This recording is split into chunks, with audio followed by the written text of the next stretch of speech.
The team at YMCA of the Rockies, high in the mountains of Estes Park, Colorado in the United States, have been transforming the way they work. They aim to become a carbon neutral operation while educating members in the process on what Vision 2030's sustainable pillar means. Let's take a look.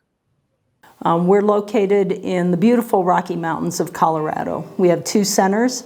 One is in Estes Park, Colorado, and the other one is near Winter Park. And we function as a camp and conference center, serving over 200,000 people a year, and really connecting people with themselves, with their family or group, with their faith, or with nature.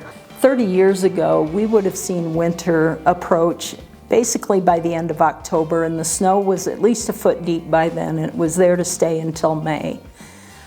Here it is 30 years later roughly, and now winter comes much later, almost a month later, can we consistently rely on snow. And then it also melts out earlier, so it's probably a month earlier when it melts out in the spring. Here at the YMCA of the Rockies, we're in such an amazing, beautiful location, and yet it's sad to think that this environment may not be the same in future generations. The Plastic Wrap Initiative started really as a grassroots effort among our staff. Our staff identified that we were wasting a lot of plastic and a lot of money every year by wrapping towels when we took them to different lodging units in plastic, and then unwrapping them and throwing away the plastic when we got to those units. And those staff identified that there was a better way, and they utilized that grant funding to buy reusable bags, to stop using single-use plastic, and to really make a lot of headway and to reduce our waste in that realm, and to save money in that realm as well. So these are our new bed bundles or linen bundles. In the past, we used to take saran wrap and wrap them 3 times around to hold them together for the staff to take out. We replaced them with these plastic bags that get reused instead of the single-use plastic wrap. And so then all of our staff, when they're working and cleaning, come through here and grab the different bundles that they need while they're cleaning and making cabins.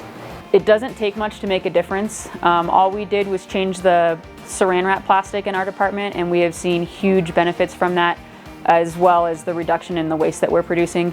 Lauren and I are both members of a project called Cyrus, Going Green for Good. The goal of this project is to engage with other YMCAs in all of our respective countries, as well as YMCAs around the world, so that we can take a look at the waste that we're producing and try to pull back on the waste that we're sending to landfills, as well as educate guests with activities and games and things like that.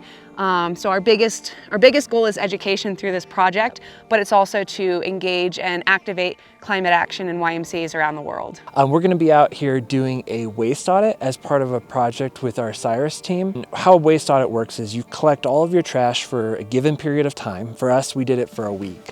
And then you take it and you dump it all out and you sort it out, and you kind of figure out, okay, so what kinds of things are we throwing away that we could be recycling? What kinds of things could be composted? And what things truly need to go in the trash? So how do we end up, Amy?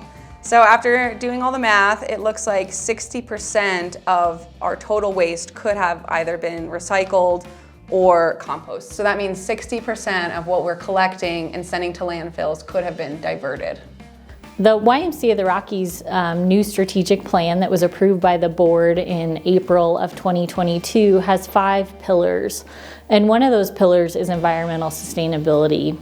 We seek to be a leader among camps and conference centers in environmental sustainability.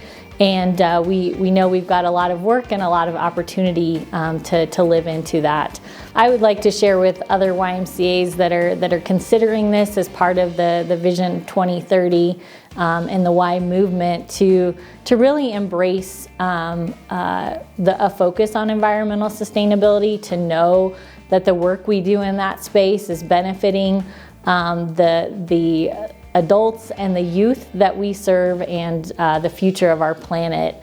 I would also say that in that work, you've got to meet people where they're at and walk with them along that journey. And for some, individuals, some YMCAs, that may be a slower walk.